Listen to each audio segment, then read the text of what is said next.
Bismillahirrahmanirrahim. Assalamualaikum warahmatullahi wabarakatuh. Innal hamdalillah nahmaduhu wa nasta'inuhu wa nastaghfiruh wa na'udzu billahi min shururi anfusina wa min sayyiati a'malina. May yahdihillahu fala mudilla lahu wa may yudlil fala hadiya lahu.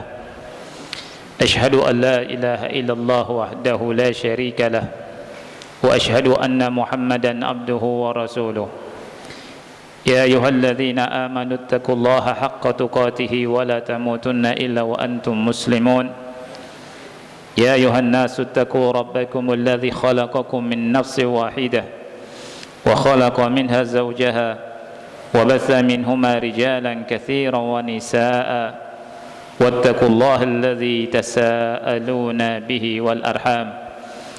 Inna Allaha kana 'alaikum raqiba.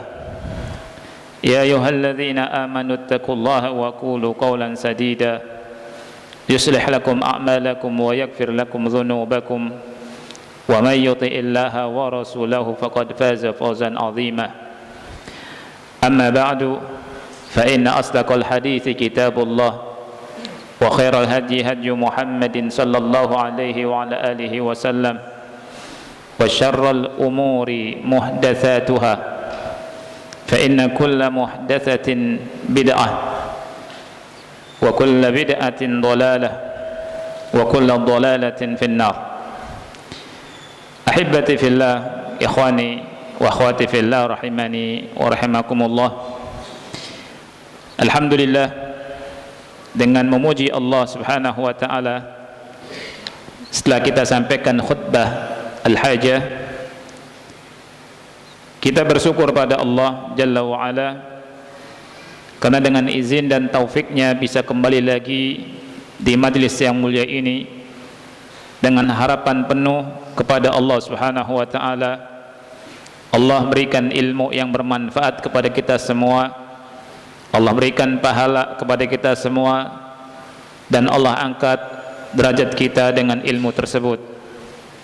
Ikhwah yang Allah muliakan, insyaallah ta'ala kita akan lanjutkan pembahasan dari kitab Umdatul Ahkam, masih berkenaan dengan kitab Al-Janaiz, dan kita memasuki hadis ke 170.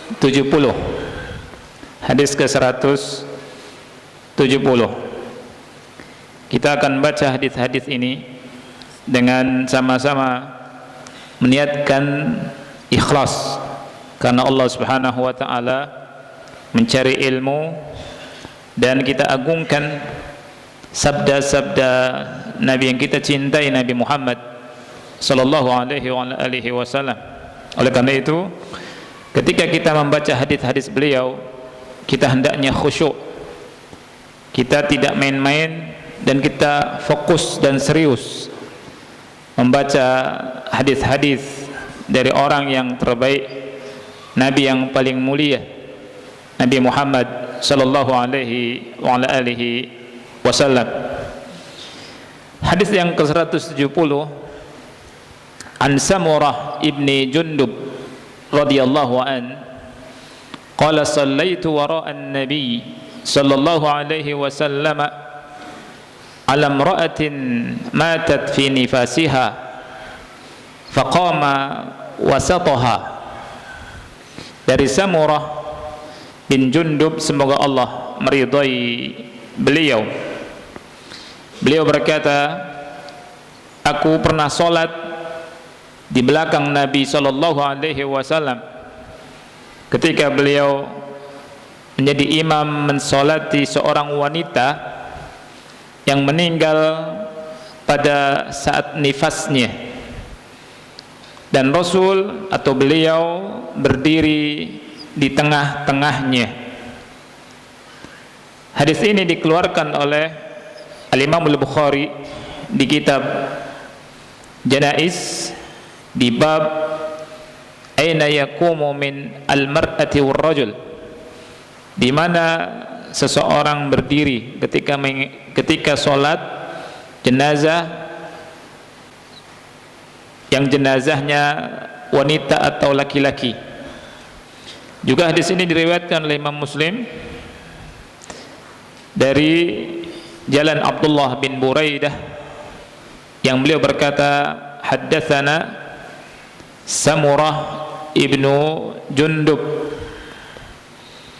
Di sini Samurah bin Jundub radhiyallahu anhu menghabarkan kepada kita bahwa beliau pernah sholat di belakang Nabi sallallahu alaihi wasallam, menyolati jenazah seorang wanita yang meninggal saat wanita tersebut nifas, artinya setelah melahirkan dalam kondisi nifas.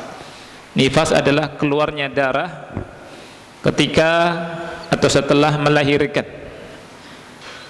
Dan seperti yang kita ketahui bahwa wanita yang nifas dan wanita yang haid tidak disyariatkan untuk sholat ketika masih hidup. Dan Rasulullah SAW berdiri di tengah-tengah wanita tersebut, sebagaimana yang dikhabarkan oleh Samurah ibn Jundub radhiyallahu anhu. Di sini faqama wasatoha, sinnya di fathah, sinnya di fathah, dan ini yang masyhur. Ini yang masyhur.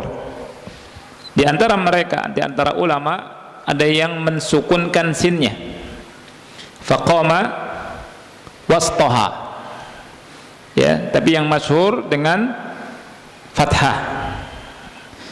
Ya, ulama berbicara masalah ini, ikhwah.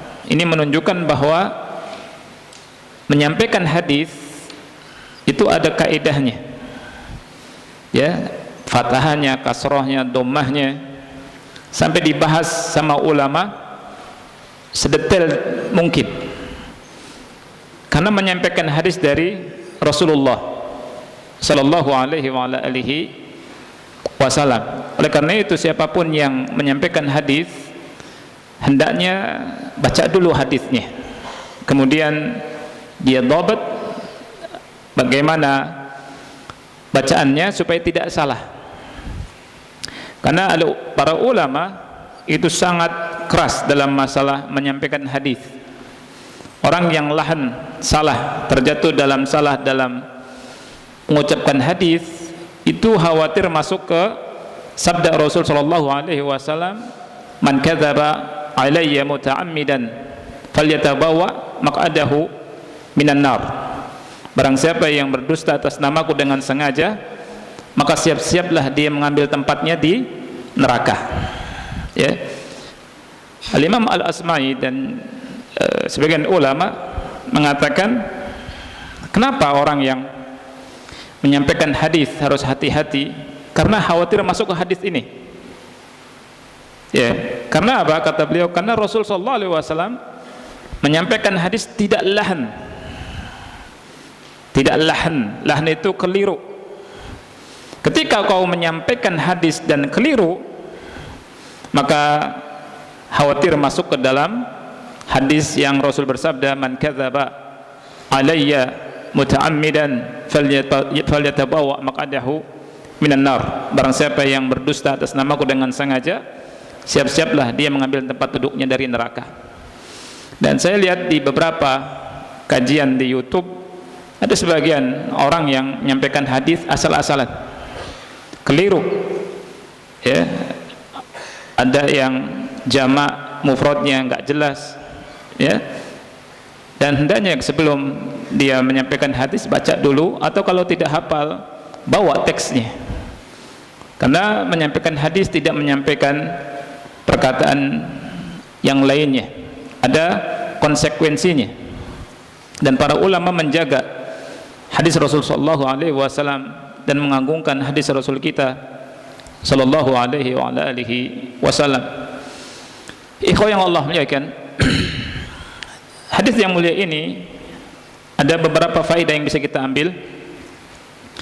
Yang pertama, masyru'iyat wuqufil imami fi sholati ala janazatil mar'ah inda wasatiha. disyariatkannya seorang imam berdiri sholat jenazah di tengah-tengah bagian tubuh wanita ketika jenazahnya adalah wanita. Adapun laki-laki di arah kepalanya, di bagian kepalanya,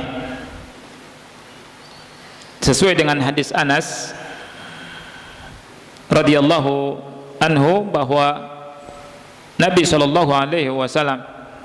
sholat jenazah laki-laki dan beliau berdiri di bagian kepala, jadi arah kepala. Jadi untuk laki-laki sejajar dengan kepala, untuk wanita di tengah-tengah. Dan ini pendapat yang pertama. Memang ada perbedaan pendapat di antara ulama, ada yang mengatakan seorang imam berdiri di bagian tengah, baik laki-laki atau wanita, baik laki-laki atau wanita, ya. Dan ini pendapat Malikiyah, dan sebagian pendapat sebagian ulama maksudnya, ya. Jadi ada perbedaan pendapat, tetapi yang tepat adalah untuk laki-laki sejajar dengan kepalanya, untuk perempuan bagian tengahnya, ya. Baik, apakah hukum berdiri seperti itu di sholat jenazah untuk laki-laki bagian kepala, untuk perempuan di tengah-tengah, wajib atau afdoliyah saja? Artinya membabi al-afdoliyah. Ulama berkata wa hadha tafriq muradun bihi al-afdal. Jadi dari sisi afdalnya saja, ya. Wa illa fa haitsu ma waqafa al-imam ajza'a. Kalau tidak, dimanapun imam berdiri itu sah. Tapi afdalnya laki-laki kita sejajar di kepalanya, perempuan di bagian tengahnya. Faedah yang kedua, anna nifasal mar'ati la yamna'u as-salata 'alayha idza matat wa in kanat hiya la tusalli hala nifasiha. Wanita yang meninggal di saat nifas tetap disolati walaupun meninggal ketika nifas, walaupun ketika hidupnya wanita ini tidak sholat. Rasul kita SAW sebagaimana dalam hadis Samurah mensolati wanita yang wanita tersebut meninggal ketika nifas.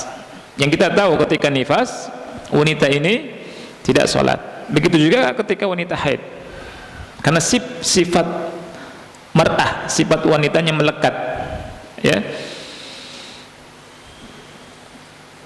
Yang ketiga, disyariatkannya al-musafah, yakni bersof-sof ketika melakukan sholat jenazah, dan makmum berdiri di belakang imam sebagaimana yang disebutkan oleh Samurah. Saya pernah sholat di belakang Nabi Sallallahu Alaihi Wasallam ketika mengimami sholat wanita yang meninggal. Faedah yang keempat dari hadis ini, la yudra mal hikmah minal wukufi wasataha. Tidak diketahui hikmah kenapa Nabi SAW berdiri di bagian tengah. Jadi hikmahnya, kata ulama, mayudro, tidak diketahui. Tentunya Nabi SAW melakukan demikian ada hikmah, hanya saja ulama mengatakan tidak tahu ini yang tepatnya. Ada sebagian fuqaha, sebagian ulama yang mengatakan Nabi SAW berdiri di sejajar bagian tengah wanita lisatri ajizatiha, lisatri ajizatiha, untuk menutupi ajizahna, Tahu ajizah? Ajizah ini maaf, bagian belakang wanita, bongkong wanita, untuk menutupi bokongnya, ya. Dan tentunya hikmah ini kata ulama ghairu wadih, tidak jelas. Karena apa? Karena bagian samping kanan imam, samping kiri imam tetap melihat, ya, tidak tertutupi oleh imam. Mungkin tertutupi yang di belakang imam, tapi yang sebelah kanan imam, sebelah kiri imam tidak tertutupi oleh imam. Dan hikmah ini manqud, dengan alasan ini hikmah yang disampaikan oleh sebagian ulama itu tertolak dan batal, ya. Oleh karena itu ilatnya kenapa imam berdiri tengah-tengah cuma satu, yaitu apa? Ittiba'un Nabi sallallahu alaihi wasallam. Itu saja, mengikuti Nabi sallallahu alaihi wasallam. Ya, jadi kata ulama wa takunul illah hiya ittiba'un Nabi sallallahu alaihi wasallam kama dzakara Anas radhiyallahu an. Ini mengikuti Nabi sallallahu alaihi wasallam seperti yang disebutkan oleh Anas radhiyallahu anhu, ya. Jadi hikmahnya adalah apa? Ittiba'un Nabi sallallahu alaihi wasallam. Seperti Umar bin Khattab radhiyallahu an ketika mengikuti sunnah Rasul sallallahu alaihi wasallam, ketika tawaf beliau mencium Hajar Aswad dan beliau berkata, wallah, demi Allah, wahai Hajar Aswad, sesungguhnya engkau hanya sekedar batu, ya. Dan beliau berkata, walaula anni ra'aitun nabi sallallahu alaihi wasallam yuqabbiluk ma qabbaltuk. Seandainya aku tidak melihat Nabi sallallahu alaihi wasallam mencium engkau, aku tidak akan mencium engkau. Ittiba', ya. Dan ini manhaj sahabat, ikhwan Allah muliakan. Jadi kita ketika berhadapan dengan hadis-hadis Rasul kita sallallahu alaihi wasallam, tidak ada jalan kecuali kita taslim, kita ikut, dan kita beriman, dan kita mengharapkan pahalanya dari Allah Subhanahu wa taala. Seperti di sini. Apa? Kenapa? Ittiba'un Nabi sallallahu alaihi wasallam. Ya. Hadis yang berikutnya, hadis ke 171. An Nabi Musa Abdullah bin Qais radhiyallahu anhu anna Rasulullah sallallahu alaihi wasallam bari'a minas saliqati wal haliqati wasyaqqati. As-saliqah allati tarfa'u sawtaha indal musibah.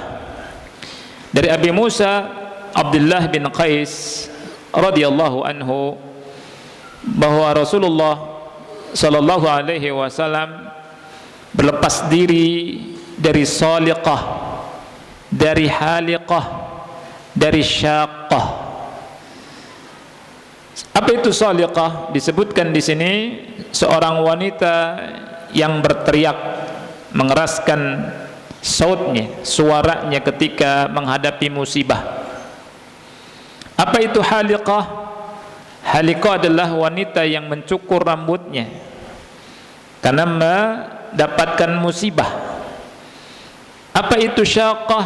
Syaqqah adalah wanita yang merobek-robek baju, merobek kantong-kantong bajunya atau bajunya ketika menghadapi musibah. Dan Abu Musa Abdullah bin Qais dalam hadis ini menghabarkan pada kita, Rasul kita sallallahu alaihi wasallam berlepas diri dari wanita yang memiliki sifat seperti ini. Ketika menghadapi musibah dia teriak-teriak. Ketika menghadapi musibah, ada musibah, dia memotong-motong rambutnya. Ketika menghadapi musibah, dia merobek bajunya.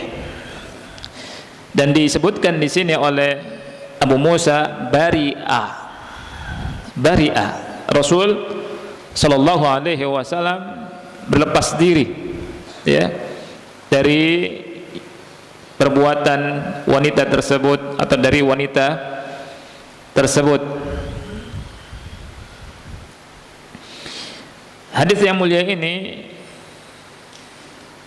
kita dapati beberapa faedah atau pelajaran. Yang pertama, anna tasakhuta minal masaibi bil qalbi awil lisani awil jawarihi min kaba'iriz dzunub. At-tasakhut, tidak menerima musibah, ya. At-tasakhut itu artinya ngeluh, ya, tidak menerima musibah dengan hatinya, dengan lisannya, dengan anggota badan, dengan perbuatan. Ini termasuk dosa besar, min kabair az-dzunub, dan bertentangan dengan kesempurnaan iman. Bertentangan dengan kesempurnaan iman. Karena apa? Karena Nabi SAW berlepas diri dari perbuatan-perbuatan yang disebutkan di hadis ini, dari pelakunya. Dan inilah rahasia kenapa Al-Imam Muslim rahimahullah membawakan hadis ini di Kitabul Iman.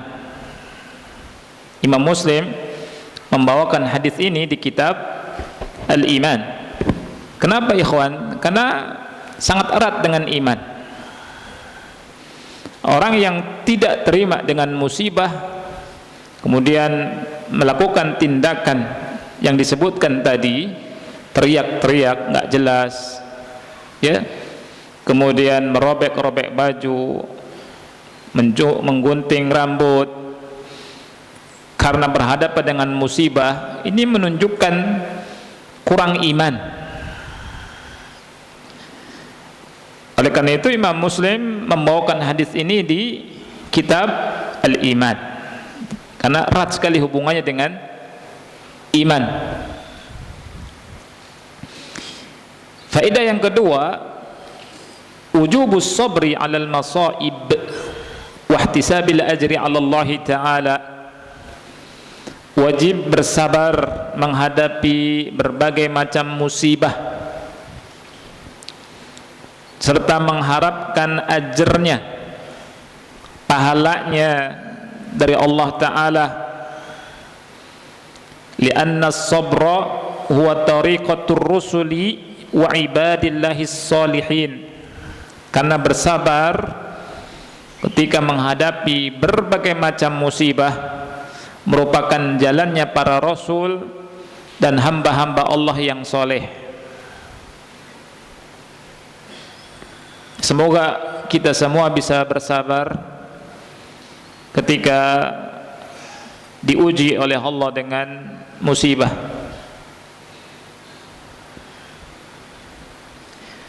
Faedah yang ketiga,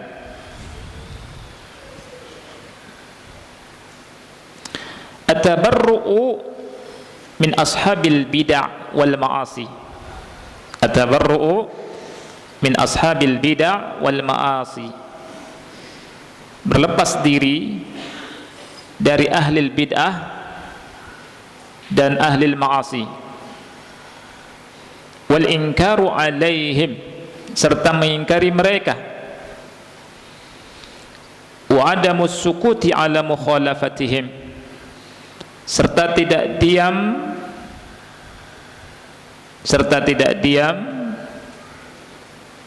atas perbuatan mereka yang keliru.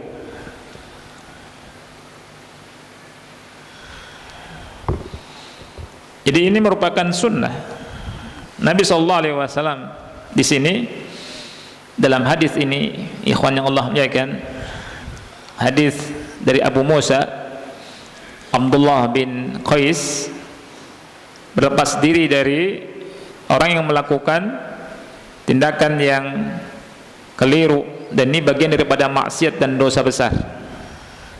Maka dari faedahnya adalah kita sebagai umatnya juga hendaknya mengikuti beliau sallallahu alaihi wasallam. Di sini faedahnya berlepas diri dari ashabul bid'ah, orang-orang yang melakukan bid'ah,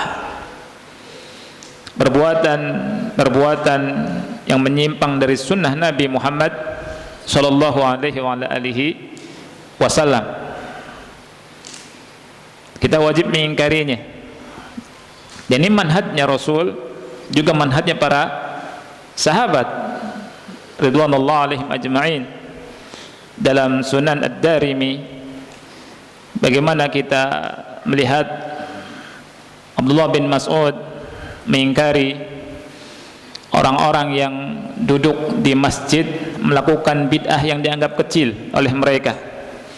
Sebelum salat subuh, mereka sambil menunggu salat subuh berhalaqah-halaqah. Abu Musa al-Asy'ari melihat hal itu, kemudian beliau mendatangi rumah Abdullah bin Mas'ud radhiyallahu anhu, dan di situ ada sahabat-sahabat beliau. Kemudian beliau bertanya, akhraja Abu Abdurrahman, apakah Abu Abdurrahman telah keluar rumah? Belum. Kemudian setelah keluar rumah, singkat ceritanya Abu Musa al-Asy'ari menghabarkan apa yang dia lihat di masjid. Kata Abu Musa al-Asy'ari, wahai Abu Abdurrahman, aku melihat di masjid sebuah perkara. Lihat ikhwan, ini ra'aitu fil masjid amran ankartuhu walillahil hamdu walam ara illa khaira. Wahai Abu Musa, wahai Abu Abdurrahman, aku melihat di masjid sebuah perkara yang perkara ini aku melihatnya mungkar, tetapi aku tidak melihat perkara ini kecuali kebaikan. Sekelas Abu Musa al-Asy'ari, sahabat yang mulia, sahabat Nabi Muhammad SAW, melihat hal itu, beliau katakan ini perkara baik, tapi perkara ini mungkar. Lihat ikhwan, inilah bid'ah ya. Dia bilang apa? Inni ra'aitu fil masjidi amran ankartuhu. Aku melihat di masjid sebuah perkara yang aku ingkari. Kenapa beliau ingkari? Karena tidak pernah dilakukan oleh Nabi SAW dan para sahabatnya. Tetapi di sisi lain beliau berkata, walam ara walillahil hamdu illa khaira. Tapi aku tidak pandang perkara tersebut melainkan baik. Subhanallah. Sisi lain mungkar, sisi lain baik. Lihat ikhwan ya. Kemudian ditanya apa perkaranya, dijelaskan sama beliau.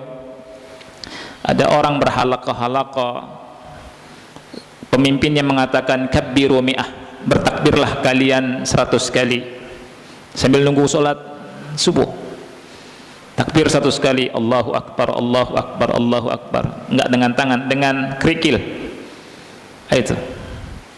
Hallilu mi'ah, bertahlillah kalian 100 kali. La ilaha illallah, la ilaha illallah, la ilaha illallah. Sabbihu mi'ah, bertasbihlah kalian 100 kali. Subhanallah, subhanallah. Sambil nunggu.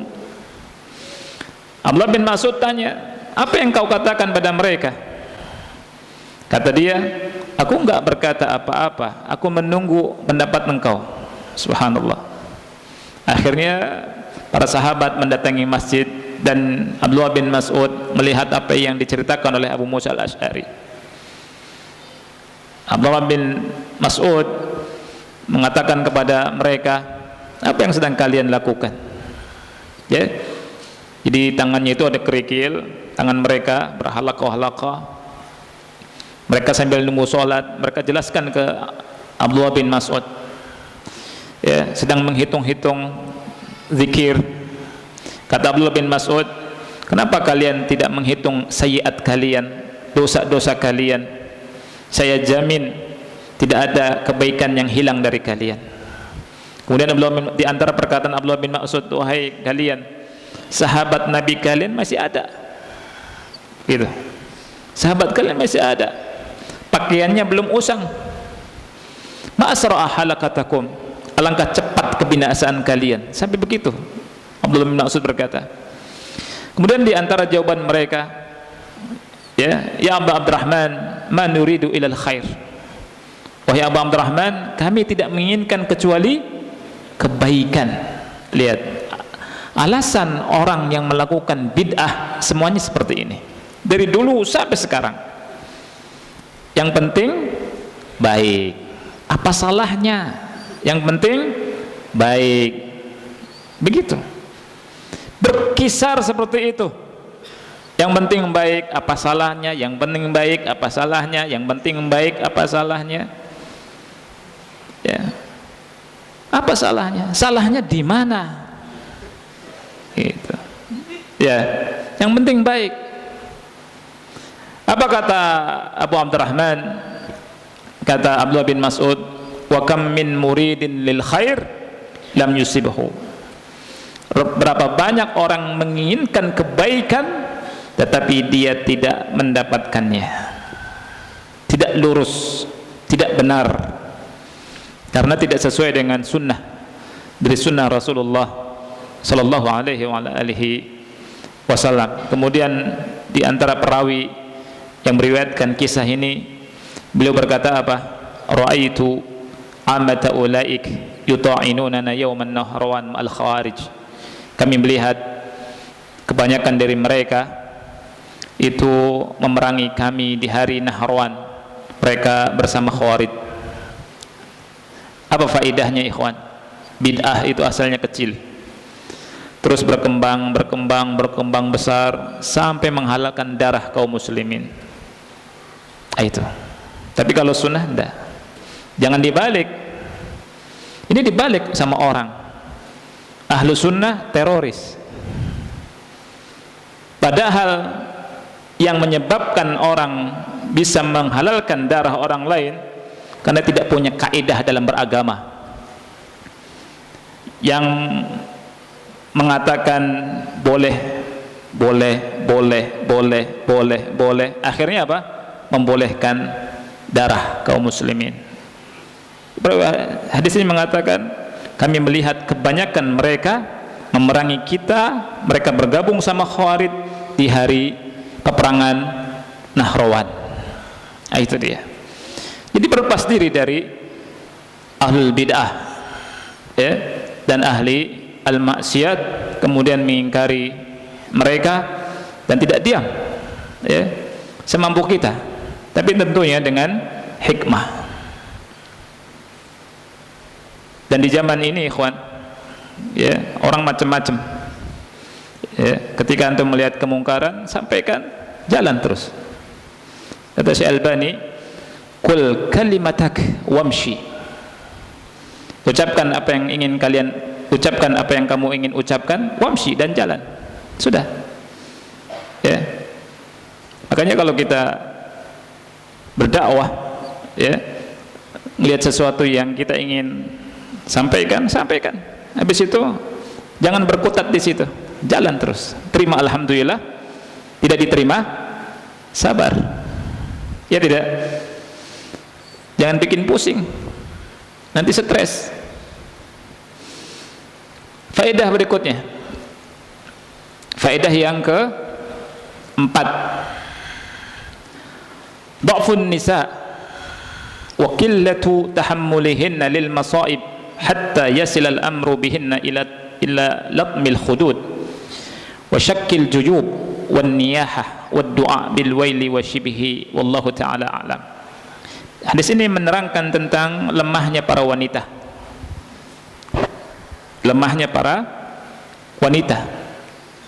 dan tidak kuat menghadapi musibah sampai mereka melakukan tindakan yang disebutkan oleh Rasulullah SAW, menepuk-nepuk pipi di hadis yang lain, kemudian merobek baju, niyaha, tahu niyaha, meratap, ya, kemudian mendoakan kecelakaan dan seterusnya, dan yang semisalnya maksudnya.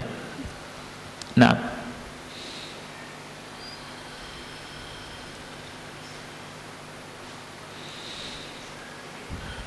Hadis berikutnya, hadis ke-172.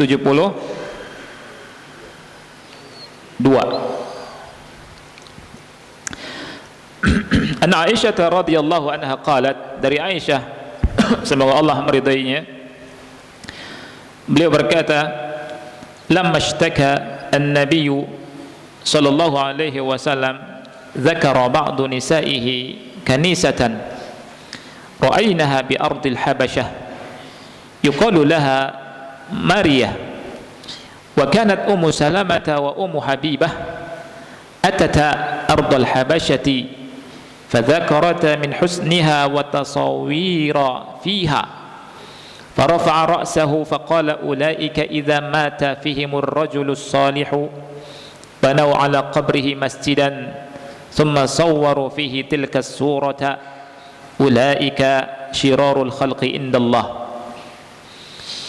Ketika Nabi sallallahu alaihi wasallam sakit, ya, maksud sakit di sini sakit yang Rasul sallallahu alaihi wasallam di sakit itu meninggal. Ya, kata ulama, sakit yang Rasul sallallahu alaihi wasallam pada saat sakit itu meninggal. Ya, subhanallah ikhwan, Al-Imam Al-Qayyim rahimahullah menyebutkan bahwa sakit itu baridul maut. Sakit baridul maut. Sakit itu menghantarkan kepada kematian. Oleh karena itu setiap kita yang sakit, ingatlah Allah Subhanahu wa taala. Bisa jadi sakit kita bisa menghantarkan kepada kematian kita. Ya. Sakit yang dimaksud di sini Nabi sallallahu alaihi wasallam adalah sakit yang Rasul sallallahu alaihi wasallam meninggal. Ya. Dan itu terjadi di awal bulan Rabiul Awal tahun 11 Hijriah. Sakit ini di tahun 11 Hijriah di awal Rabiul Awal.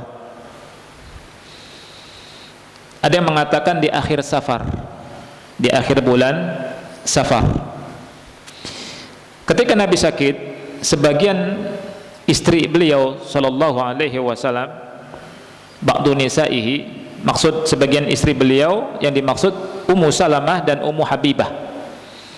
Ummu Salamah dan Ummu Habibah pernah hijrah ke Habasyah. Ya. Ummu Salamah dan Ummu Habibah menyebutkan sebuah gereja kanisah yang dilihat di negeri Habasyah. Gereja itu namanya adalah Maria. Nama gereja tersebut Maria. Ummu Salamah dan Ummu Habibah mendatangi negeri Habasyah dan menyebutkan tentang bagusnya dan tentang tasawirnya, gambar-gambar. Tasawir yang dimaksud di sini patung-patung, ya, patung-patungnya. Karena tasawir di sini kata ulama adalah asnam, ya. Jadi tamathil, ya, tamathil, ini berhala. Farafa'a ra'sahu, kemudian Rasul sallallahu alaihi wasallam menengadahkan kepalanya. Faqal, dan Rasul berkata, ulaika, mereka itu, idza mata fihimur rajulus salih, apabila orang soleh di antara mereka, di tengah-tengah mereka meninggal, banau ala qabrihi masjidah, mereka membangun di atas kuburnya masjid. Masjid yang dimaksud di sini gereja, ya, tempat ibadah. Tsumma sawwaru fihi tilkas surah, kemudian mereka membuat-buat surah, gambarnya, untuk mengenang, ya, untuk mengenang mereka yang meninggal dalam keadaan soleh. Kemudian Rasulullah SAW bersabda, ulaika, mereka itu, siapa yang dimaksud mereka itu, ikhwan? Ya, orang-orang yang menggambar-gambar, ya, orang-orang yang membangun masjid di atas kuburan. Ulaika, kata Rasul, syirarul khalqi indallah, seburuk-buruk makhluk di sisi Allah. Subhanallah. Faedah dari hadis yang mulia ini, Yang pertama, bolehnya ngobrol di samping orang yang sakit. Bolehnya ngobrol, bicara di samping orang yang sakit. Wa ma'ahu, dan bersama orang yang sakit, dengan syarat tidak mengganggu. Kalau terasa terganggu, tidak boleh. Ya, tapi kalau tidak merasa terganggu, maka diperbolehkan orang yang berkunjung untuk bicara, ngobrol, baik dengan temannya atau dengan yang sakit. Di sini Ummu Habibah dan siapa? Ummu Salamah, ya, itu ngobrol, ya, bersama Rasul sallallahu alaihi wasallam. Kemudian di sakit itu Rasul tetap menyampaikan al-haq, ya, tentang tauhid. Berikutnya, bolehnya seseorang membicarakan tentang sesuatu yang ia merasa takjub walaupun haram, selama dia tidak tertipu dengan yang haram tersebut dan tidak membuat orang lain tertarik dengan yang haram tersebut, seperti yang disampaikan oleh Ummu Salamah dan Ummu Habibah. Faedah berikutnya, ini yang sangat penting, haramnya membangun masjid di atas kuburan. Subhanallah, haramnya membangun masjid di atas kuburan, dan orang yang melakukannya, wa annahu man fa'ala syiraru khalqillahi ta'ala, dan orang yang melakukannya adalah orang yang paling buruk dari makhluk Allah Ta'ala. Jadi kalau ingin tahu makhluk yang paling buruk adalah orang yang membangun masjid di atas kuburan. Dan hadis ini riwayat Al-Imam Al-Bukhari, ya.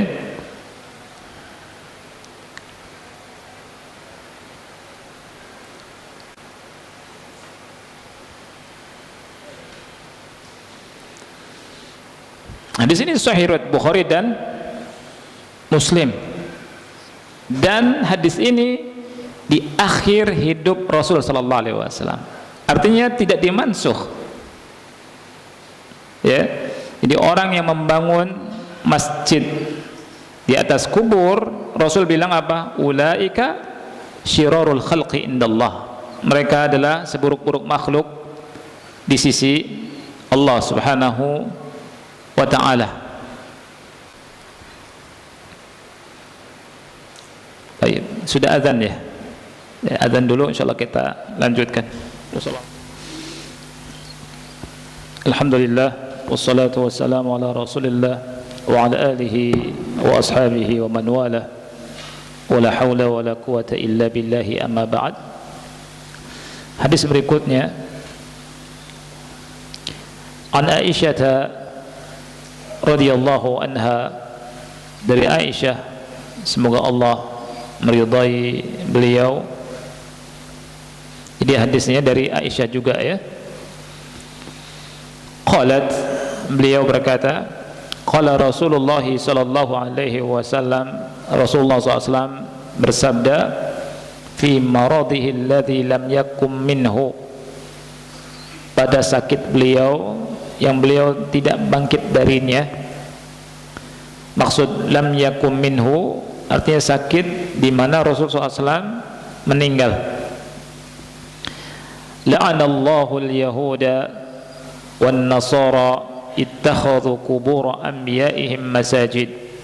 Semoga Allah melaknat kaum Yahudi dan Nasara yang telah menjadikan kubur nabi-nabi mereka sebagai masjid.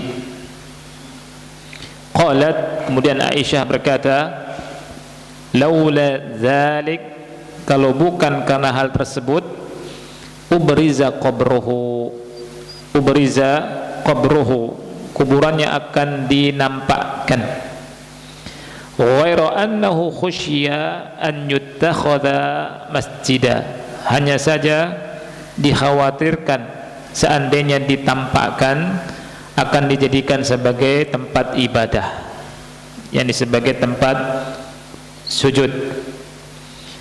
Di sini ibunda kita Aisyah radhiyallahu anha menghabarkan pada kita, Rasul kita sallallahu alaihi wasallam bersabda yang di dalamnya melaknat orang-orang Yahudi dan orang-orang Nasara yang menjadikan kubur-kubur Nabi mereka sebagai tempat ibadah, tempat masjid, itu di hari-hari terakhir hidupnya Rasulullah sallallahu alaihi wasallam. Jadi hadis ini tidak dihapus. Ya, jadi yang mengatakan hadis ini dihapus, hukumnya dihapus, ini keliru.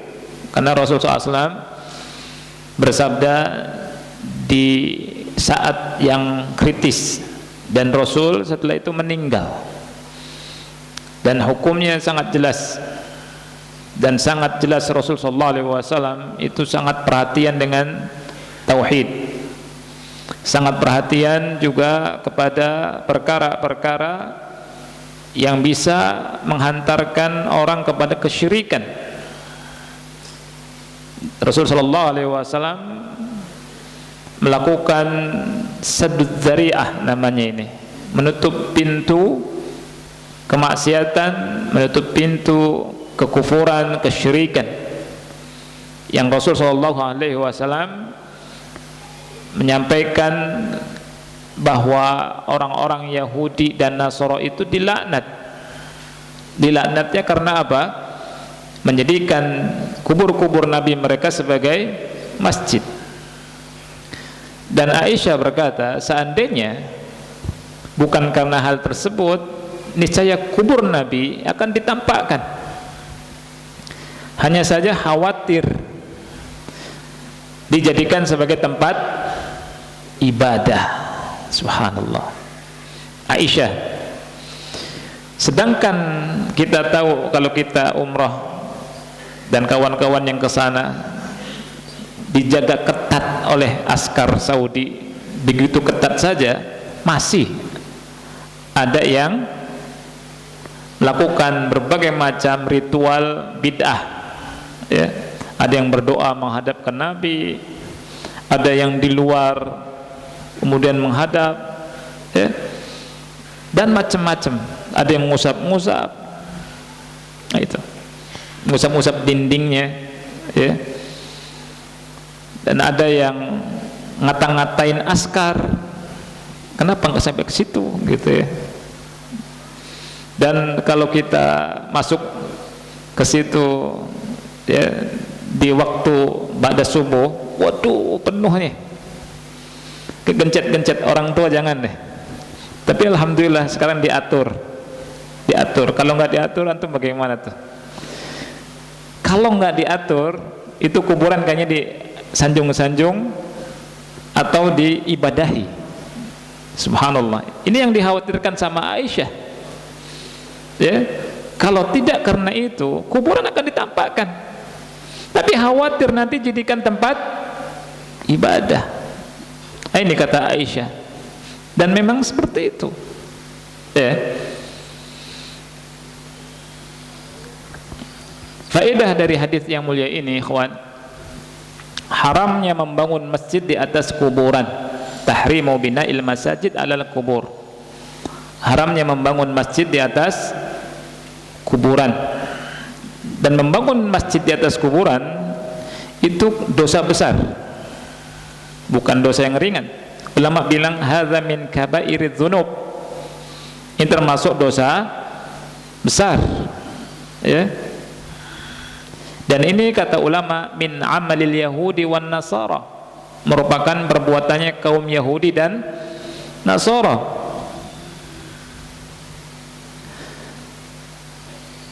Dan membangun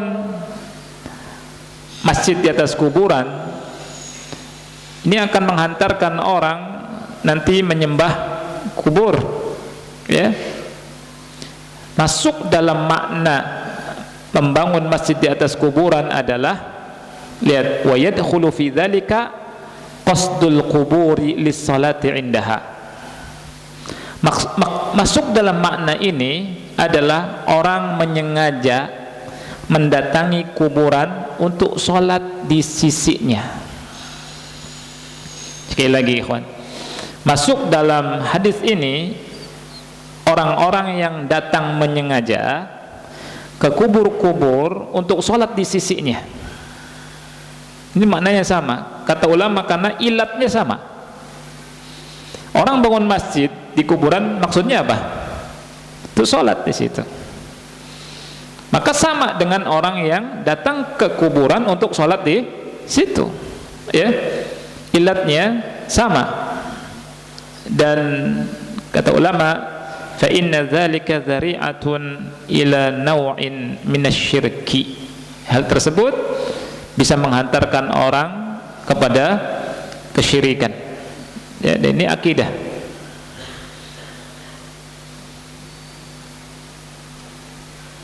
Baik. Wa idza muni'a min bina'iha ala kuburil anbiya wa hum afdalul bashar wa arfa'uhum darajatan faman dunahum min babi aula. Ini penting saya sampaikan. Apabila membangun kubur, membangun masjid di atas kuburan itu dilarang, membangun kubur di atas kuburannya para nabi itu dilarang, padahal para nabi itu manusia yang paling utama, maka selain para nabi lebih dilarang lagi. Kubur habaib, ya, kubur wali-wali tertentu yang didatangi itu, ya, ini apa namanya, tidak dibenarkan. Apalagi sebagian kuburannya kadang tidak jelas kuburan siapa, ya. Nah sekarang kan ribut tuh di medsos, ada orang-orang yang mengklaim ini kuburan fulan, ini kuburan fulan, maka padahal bukan, ya.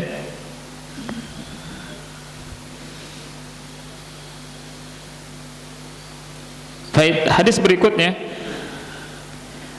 An Abdullah bin Mas'ud radhiyallahu anhu anin Nabi sallallahu alaihi wasallam annahu qala dari Abdullah bin Mas'ud, semoga Allah meridhoinya, dari Nabi sallallahu alaihi wasallam bahwasanya beliau bersabda, laisa minna man darabal hududa wa syaqqal juyuba wa da'a bid'awal jahiliyah. Bukan termasuk golongan kami orang yang memukul pipi, merobek kantong-kantong baju, dan menyeru dengan seruan jahiliyah, ya.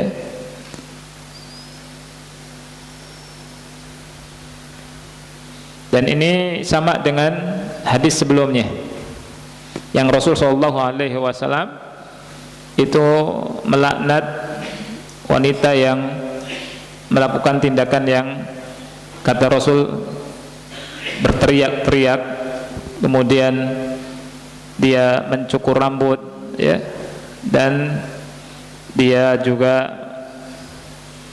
yakni meratap. Hadis terakhir dari hadis yang mulia ini adalah hadis dari Abu Hurairah radhiyallahu anhu.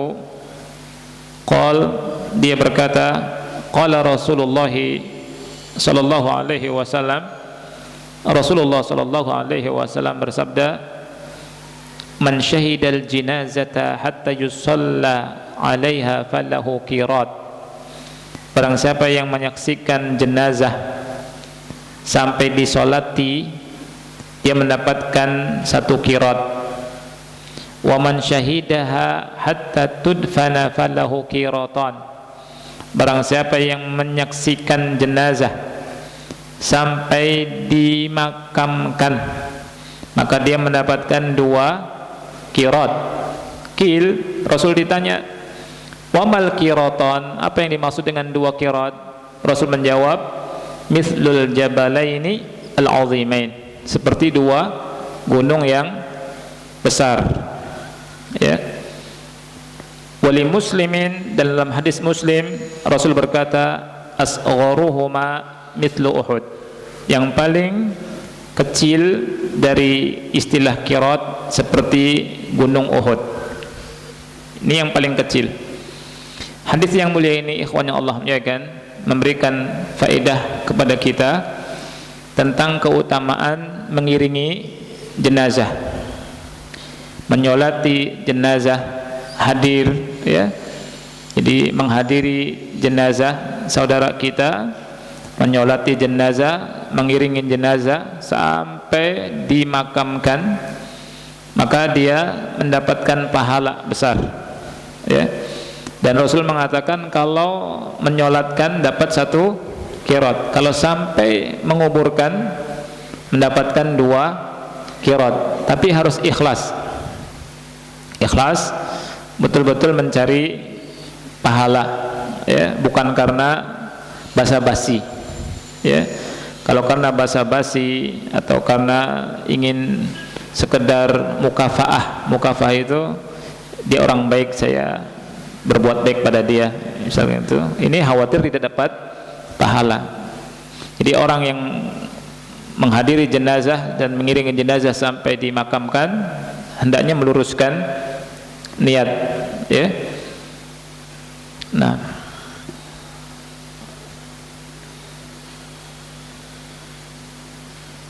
dan dalam mengiringi jenazah ada 5 faedah. Dalam mengiringi jenazah ada 5 faedah. Yang pertama, al-husul ala hadzal fadlil azim, mendapatkan keutamaan yang besar yang disebutkan dalam hadis ini, mendapatkan 2 qirat. Yang kedua, al-qiyam bihaqqil mayyit minad du'a lahu was-shalah alaihi, menunaikan hak mayit saudara kita, mendoakannya dan menyolatinya. Jadi mendoakan dan menyolati saudara kita itu hak saudara kita atas kita. Dan kita pun ingin kalau kita meninggal ada yang nyolati, ada yang mendoakan. Oleh karena itu, ikhwan yang Allah muliakan, carilah saudara yang soleh sebanyak-banyaknya. Jangan mencari musuh, tapi mencari kawan yang soleh, ya, yang memberikan manfaat. Mudah-mudahan Allah Subhanahu wa taala menjadikan pertemanan kita sampai akhirat. Yang ketiga, ada'u haqqi ahlihi, menunaikan hak keluarganya, menunaikan hak keluarganya dan menghibur mereka atas musibah yang mereka hadapi dari meninggalnya keluarga mereka. Dan ini punya pengaruh yang besar. Ini punya pengaruh yang besar, ya, untuk saudara kita yang kita datangi. Walaupun mungkin ketika kita datang kita ngomongnya tidak banyak, assalamualaikum, antum sabar, ya, dan seterusnya. Ini sangat berpengaruh di hati mereka karena mereka merasa diperhatikan, ya, dan menguatkan ma'nawiyah mereka. Yang keempat, i'anatu ahlil mayyit ala hamlihi wa hafri qabrihi wa li'anah ala dafnihi, menolong keluarga mayit dengan membawa si mayit, ya, kemudian kita ngurus kuburannya, dan menolong juga membantu dalam memakamkannya. Kemudian yang kelima, yang paling penting adalah kita sendiri mendapatkan nasihat, kita sendiri mendapatkan ibrah dengan menyaksikan orang yang meninggal, dengan melihat kuburan, dan hal tersebut bisa melembutkan hati kita. Selain itu bisa mengingatkan akhirat dan mengingatkan kematian untuk kita. Ini yang paling penting. Ya, yang paling penting adalah kita mendapatkan pelajaran, ya, supaya kita ingat mati, ingat hari akhir. Wallahu a'lam bishawab. Ya, insyaallah di pertemuan berikutnya berarti kita masuk kitab zakat, kitab baru, dan mungkin ana akan bahas pelan-pelan karena masalah zakat ini sangat penting sekali. Ya. Jadi ana akan bahas dari sisi definisinya, kemudian setelah itu cara menghitungnya dan seterusnya. Ya, karena masih banyak yang nggak paham masalah zakat. Ya, sangat-sangat banyak. Ada yang mengeluarkan zakat, dia keluarkan zakat, tetapi keluarkan zakatnya untuk apa? Tapi dengan sembako. Dengan sembako. Nominalnya dikeluarkan, terus dia beli sembako dikasih kepada orang miskin. Boleh tidak? Tidak boleh. Tidak boleh. Berarti belum mengeluarkan zakat dia. Distribusinya salah. Kenapa nggak boleh? Karena zakat itu uang antum atau uangnya orang miskin? Uangnya orang miskin. Ya, makanya di hadis tu'khad min aghniyaihim faturaddu 'ala fuqaraihim. Diambil dari orang kaya mereka, dikembalikan. Kalimat dikembalikan itu berarti milik siapa? Orang miskin. Orang kaya ketika mengeluarkan zakat jangan merasa itu harta dia, sehingga seenaknya kemudian ana belikan sembako. Ya, sekarang antum kalau dititipi harta orang, saya punya harta, titip kepada Abu Alif. Bu Alif titip berapa? 100 juta. 1 juta saja. 1 juta. Baik. Kemudian Abu Alif nanti pekan depan antum balikin itu 1 juta titipan saya. Boleh. Dikembalikan dengan sembako. Datang ke saya, ini Ustaz, kembalikan uang 1 juta dengan sembako. Boleh enggak gitu? Enggak boleh. Mana 1 jutanya? Begitu. Jadi enggak boleh kita seenaknya. Banyak sekali kasus dalam masalah zakat ini yang insyaallah kita akan bahas. Ya, wallahu a'lam bishawab.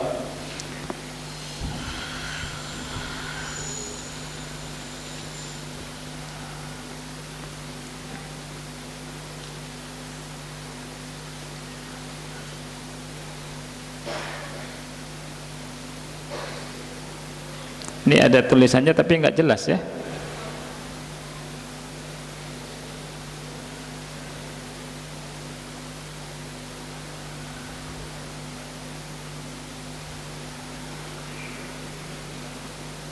Ya. Assalamualaikum warahmatullahi wabarakatuh. Waalaikumsalam warahmatullahi wabarakatuh. Ustadz, mohon penjelasannya. Apakah setelah sholat jenazah kita perlu lagi mendoakan jenazah bersama-sama lagi? Syukran, jazakallah khairan. Tidak ada keterangan setelah sholat jenazah kita mendoakan, ya, setelah assalamualaikum warahmatullah doakan rame-rame, nggak ada. Yang ada diangkat ke kuburan, kemudian di kuburan kita berdoa, itu yang ada. Ya, Rasulullah SAW mengatakan kepada para sahabat setelah dikubur itu, Rasul berkata apa? Mintalah, doalah untuk sahabat kalian, was'allahu tathbit, minta untuk dikuatkan, fa innahu ana yus'al, karena sekarang sedang ditanya, dikubur kita berdoa dengan mengangkat kedua tangan kita untuk saudara kita yang kita makamkan. Nah, itu baru ada. Tapi juga sendiri-sendiri, ya, sendiri-sendiri, tidak dipimpin rame-rame. Wallahu a'lam bishawab. Kemarin ada pertanyaan dari Pak Permadi tentang kalau wanita mengiringi jenazah suaminya bagaimana? Hukumnya sama. Hukumnya sama, ya. Dengan hadis Ummu Atiyah tadi, ya. Kami dilarang mengikuti jenazah, tapi walam yu'zam alaina. Nah, kalimat walam yu'zam alaina ini ada perbedaan pendapat di antara ulama, sampai beberapa pendapat banyak. Tapi yang masyhur ada dua pendapat. Yang masyhur ada dua pendapat. Pendapat yang pertama pendapatnya Syafi'iyah dan Hanabilah yang mengatakan bahwa mengiringi jenazah untuk wanita hukumnya makruh. Hukumnya makruh. Dengan perkataan Ummu Atiyah tadi dari kalimat walam yu'zam alaina. Kalimat walam yu'zam alaina larangannya tidak tegas. Nah, ini sehingga Syafi'iyah dan Hanabilah mengatakan bahwa larangan di sini nahyunya bukan nahyun lit tahrim tapi nahyu lit tanzih, hanya makruh saja. Nah, pendapat yang kedua dan yang masyhur pendapat yang mengatakan haram, dan ini malah pendapatnya Hanafiyah, dan pendapat ini didukung oleh Syekh bin Baz rahimahullah dan Syekh Muhammad bin Saleh Utsaimin rahimahullahu taala, yang mana mereka mengatakan bahwa larangan hukum asalnya adalah apa? An-nahyu hukum asalnya haram. Kemudian yang kedua bahwa wanita itu ya hatinya lemah, oleh karena itu dilarang. Ya, wallahu a'lam bishawab. Saya minta maaf ya karena sudah menyita waktu antum dan sudah terlalu malam. Kita akhiri, mudah-mudahan pertemuan kita diberkahi oleh Allah Subhanahu wa taala, dan saya minta maaf ada beberapa pertanyaan yang tidak bisa saya jawab. Kita akhiri, subhanakallahumma bihamdika asyhadu an la ilaha illa anta astaghfiruka wa atubu ilaik.